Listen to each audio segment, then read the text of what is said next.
I'm not supposed to be here today. Let me say that again. I'm not supposed to be here today because I didn't think I was good enough. When I saw the application for Cloud Next, I waited until 5 p.m. on a Friday to submit. And it was not because of procrastination. It was because I was up with these headliners at Cloud Next, and I'm like, who am I to come and speak? And then it hit me. I didn't know if I belonged. And I'm not the only one who sometimes feels like I don't belong. Lack of belonging can come in all shapes and forms. It could come in the form of intimidation or imposter syndrome, which is what I experienced for a small bit of time before I decided to actually apply and put my name in the hat. And so if I can sometimes feel like I don't belong, I know that others can sometimes feel like they don't belong.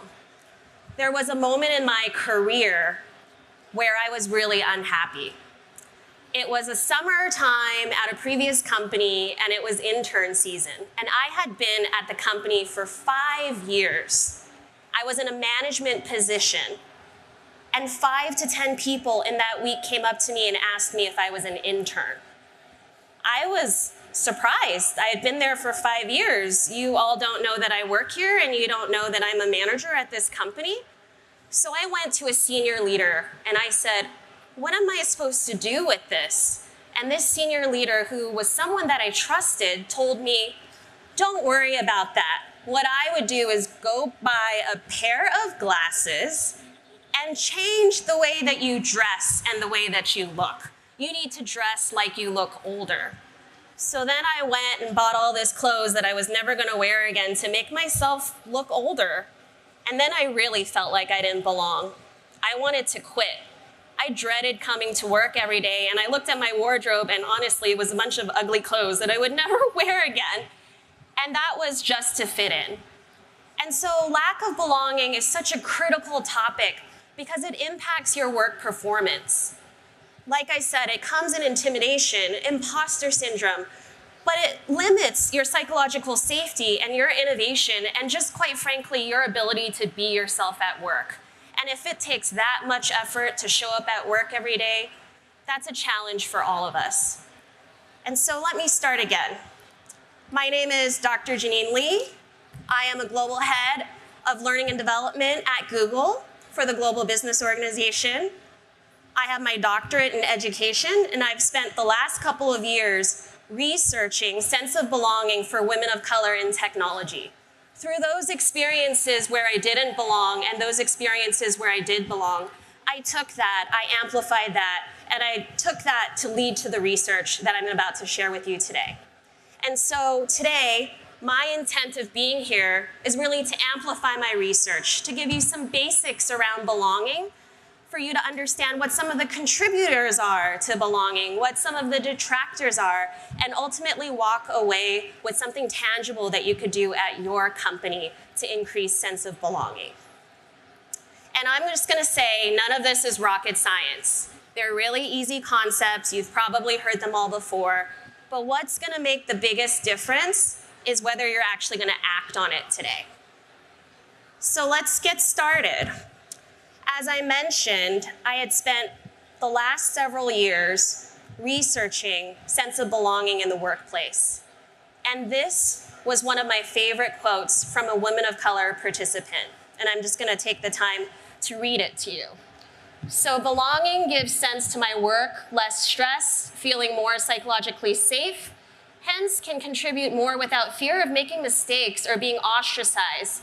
It's not everything, but it's close to it. And so this is why belonging matters, and this is why it's important. You didn't see the rest of the quote, but she goes on to say, actually, it's the second most important thing to me aside from me getting a paycheck. Other than that, that is the most important thing to me in the workplace. So today we're gonna cover 3 main topics.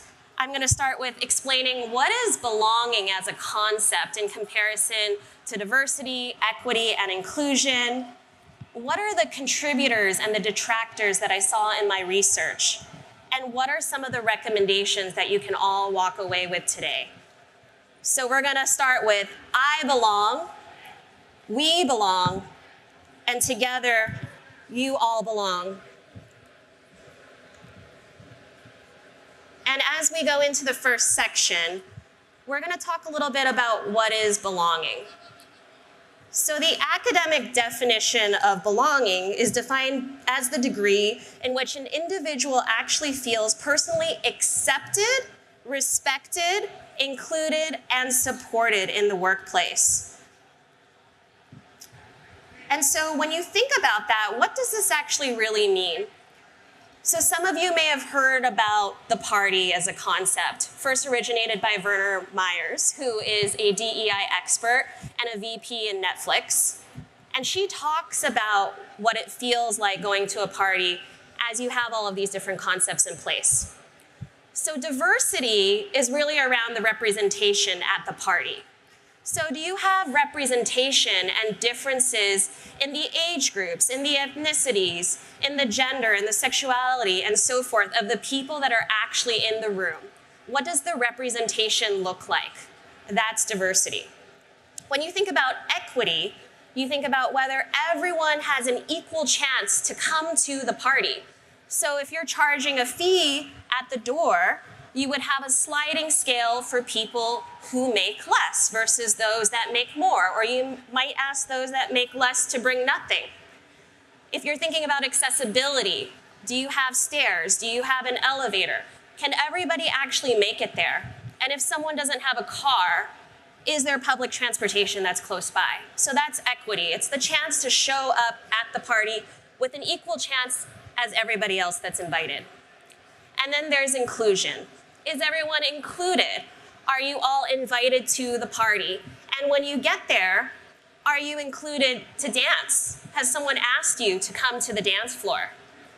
And last but not least, there's belonging. So you could have all of these things. You could have diversity, equity, and inclusion, but you still might not feel like you belong.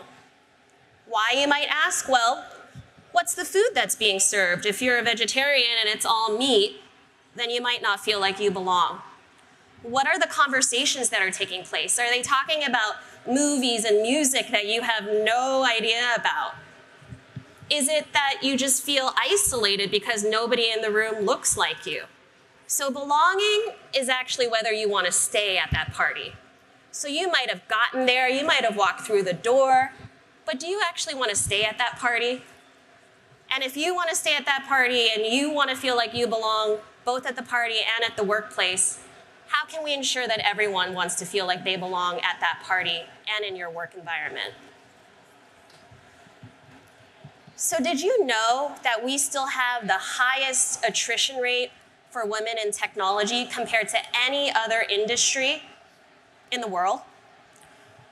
So what the statistics are telling us is that we're still lacking that pipeline for women in STEM and specifically for women in technology. And you can see some of the statistics here. Women of color only make up 10% of all STEM professionals, and that's even lower for women of color in tech. We have the highest turnover rate compared to any other industry for STE, so science, technology, and engineering, at 56%. And they are twice as likely to quit their tech jobs in comparison to men.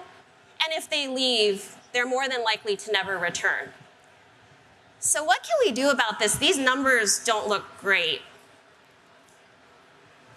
So let's talk about what the research shows. So again, my research was specifically about women of color in technology. I did a mixed method study with a quantitative survey and interviews for triangulation of data. And I spoke to almost 200 women of color in technology. And today I'm going to share with you the results of that study. And overall, hopefully this could give you some general areas to think about when you're thinking about belonging in the workplace. So first, I asked women of color in technology, how would you self-rank your current sense of belonging? And as you can see, it was all over the map. So we had people as low as 0 and 1 and as high as 9 and 10. So what does that mean exactly? It means that we have some individuals who are feeling really isolated and sad in the workplace and want to leave their companies, quite frankly. But we also have people on the other side of the spectrum, which is really exciting and hopeful that they're able to feel a 9 or a 10 in their sense of belonging in their work environments. So because of that variety, you could see the standard deviation and the variance is quite broad. And on average, women of color in technology rated that they were at about a 6.7. So is that good? Is that bad? I mean, the last I checked, 6.7, 67%, that's a D. So we're probably not doing great. Now you might ask, well, how does 6.7 compare to everyone else in the tech industry? So I extrapolated some data from employee engagement surveys and happiness questions amongst the top tech companies. And what I found was that on average, everyone else in tech was about 1.3 points higher. So they're at about 8 in general in sense of belonging score. So again, there's a disparity in how women of color in tech are perceiving their experiences compared to the rest of the individuals in the tech industry. And so what does this mean? It means that we can do better. It means that there's still opportunities for growth, and it means that there's companies that are doing it really, really well. So how do we get to those 9 and 10s, and how do we make sure people aren't feeling like 0s and 1s in the workplace? So then the next step was to think about, what are your contributors?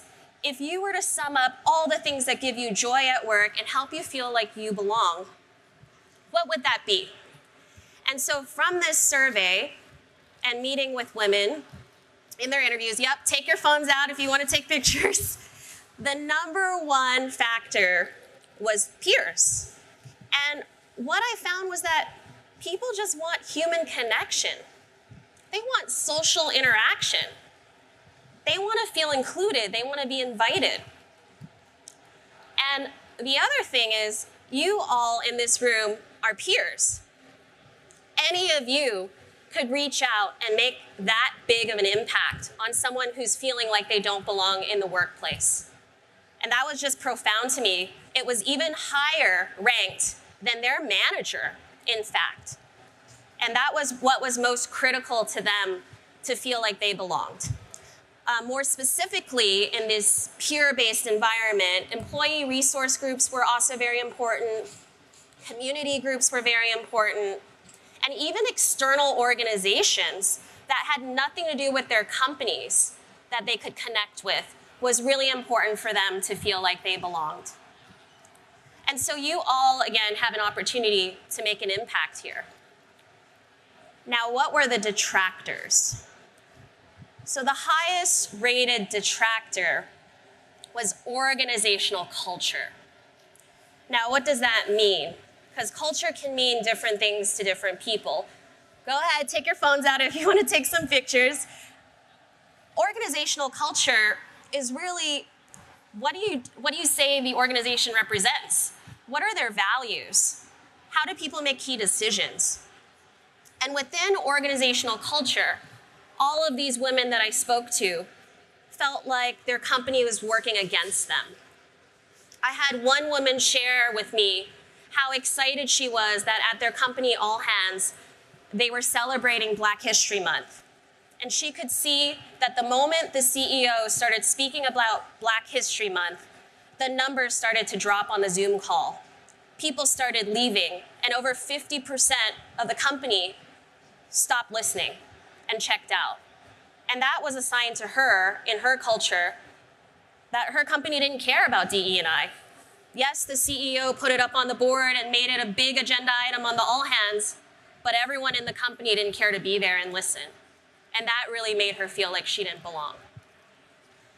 Organizational culture could also be about lack of representation.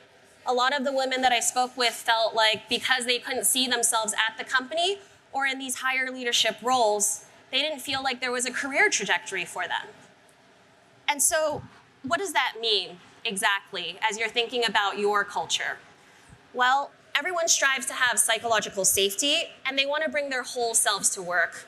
Again, they don't want to pretend to be someone else in order to fit in, And it can be pretty isolating, like the story that I told you about how I had to buy glasses to try to look older at work.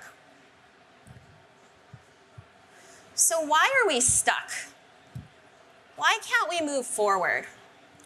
And how can we all agree to do better? And work should be a place where you go to provide for your loved ones, but you should feel that you have a sense of purpose and respect when you show up. And so if it's important to you, which all of you are here listening to this talk because you care about building belonging in your workplace, how can we make this important for everyone else?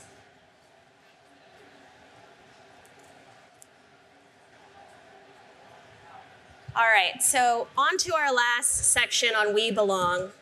We're going to talk about the recommendations on what can actually make a difference in the workplace. So I conducted a literature review on existing recommendations on increasing sense of belonging, and I also interviewed women and had women complete recommendations on what they would like to see their CEOs do and their companies do. And I'd sum it all up in an acronym, PSA. And this is a public service announcement because this is what we could be doing better to foster that sense of belonging in the workplace. P first stands for peer-based support groups or peers in general in the workplace. So how many of you have a best friend at work? If you're able, raise your hand. All right, imagine if that best friend wasn't there tomorrow. How disappointing would that be? Who would you have to spill the tea with every day? Who would you have to empathize with you when things aren't going right at work? And who would you go to if you have a silly question but you're too embarrassed to ask everybody else? This is a pivotal opportunity for you all to be that peer-based support group to those in your companies that could be feeling isolated. When someone's new and has just come on board, do you introduce yourself and do you welcome them? Do you take the time to answer their questions? Do you reach out and schedule lunch with someone that's sitting by themselves at work every single day? This first step of peer-based support is something that each and every one of you could be doing today to foster an increased sense of belonging. Next, S, mentors and sponsors. If you're able, raise your hand if you have a mentor. Now, keep that hand raised if you have a sponsor. Hey. So what's the difference between a mentor and a sponsor? And for some of you who have gone to Boomy's talk, you probably heard a lot about mentorship earlier this morning. Mentorship is really sharing these words of wisdom. So it's about knowledge and guidance and guiding somebody towards their career goals. But a sponsor is someone who is actively taking action. They're the ones saying your name behind closed doors when you're not even there in the room. They're the ones seeking these opportunities for your advancement. They're the ones advocating for you for your performance review and your next promotion. And research shows that we have a lot of mentors in the workplace, but we need more sponsors. So if you're in a position of power, if you're in the room when people are being talked about, do you have that opportunity to advocate for someone? And so the second step is really around sponsorship and mentorship. And any of you could be a mentor, and many of you can still be sponsors, even if you're not in a high position of authority, to advocate for someone. And the last step is really accountability. So none of this matters if leaders do not take action. And what I heard, number one, from all the participants is that they want people to walk the talk. So don't just tell me belonging's important. Don't just tell me that you want this to be a place that I can be happy working at, but actually do something about it. So what does that mean? It means that our leaders could better educate themselves. It means that they could be taking courses around allyship and fostering inclusive leadership. It means put their money where their mouth is. If you're saying it's important, is there a budget? Are you giving me money and are you giving me time for my employee resource groups or to go to events and to feel like I actually belong? And are you acting on inequities when you see them in the workplace? If people are being disrespectful. For example, what I shared about the people who were logging off as the CEO was talking about Black History Month. Did that CEO address that? and tell their employees that's not okay. This is equally as important as all of the other updates that I just gave you. And lastly, fostering that culture as a leader is so instrumental because that was the #1 detractor that we just talked about. So I do want to applaud that many companies are already doing this today. It's just a matter of whether they're actually following through and they're actually taking action. And so how can you actually implement all of these things? This is the Prosky ADKAR model, which is a model for change. And so it starts with awareness. Is your company aware that there actually is a problem? Have you looked at the data, both internally and externally, to show that people still don't feel they belong? And after they have awareness, is there actually a desire? Is there a burning platform for them to actually make a change, and why, and what's in it for them? And next, moving into knowledge. If you have the awareness and desire to change, then what is it exactly that you're supposed to do? Who are the key decision makers, and how are they influenced to actually make a change? And fourth, the ability piece. Now that you know what you're supposed to do, can you actually do what you're supposed to do? And whether you are in that position to influence or you're in that position to be a decision maker, how do you actually move forward and execute with your plan and secure budget and space and executive sponsorship? And lastly, it's not a one and done. So you don't just implement something, you actually need it to be reinforced. So how are you going to sustain belonging in your workplace? How are you going to make sure that this is still top and center and a priority for your company? And that might be having bulletins, all hands meetings. It could be having events where people can gather and get along. It could be tracking metrics. But that last piece is so essential because you don't just change a culture overnight. You have to sustain the culture. And so these are some tangible steps that you could utilize as an implementation plan to change belonging in your workplace. So I started my story by telling you all about a moment that I didn't belong. And you could see that the difference is quite stark and unsettling. So you'll see me, happy, belonged, Dr. Janine Lee, and you'll see me when I don't belong, where I feel isolated and depressed. And that's actually not a photo of me, it's a stock photo, but you get what I'm saying. I don't have any sad photos of myself. But it's such a big difference when you're feeling like you belong in the workplace and then the moments where you feel like you don't belong. What I realized that I needed in the moments where I did belong was the PSA strategy. I needed the peers who reached out to me. I've had incredible best friends at work who've been allies, who've been someone that I can count on when I'm feeling weak. And the most memorable moment that I had was when my grandmother passed away. And my peers got together, and when I came back to work the first day, they had a huge banner that said, "We're here for you, Janine," with a heart and flowers waiting for me. And that just meant so much to me because they knew how important my grandmother was to me, and they knew how important it was for me to step away from work and cover for me. And so that peer-based network is so critical, and any of you can be that peer-based support group. The second thing is that I sought out sponsors and I sought out mentors. Not the one that was telling me to buy the glasses, but new mentors and new sponsors who told me that it was okay to be myself and to look the way that I looked. And those sponsors spoke my name in the room when I wasn't there. They advocated for my performance, for promotion, for growth opportunities to put me on high visibility projects. And then lastly, accountability. I've met so many amazing leaders who have actually taken accountability forward, have started educating themselves, have given money to do inclusive leadership workshops, and have continued to fight the inequities that exist in the workplace. And through those PSA steps, I felt like I could belong.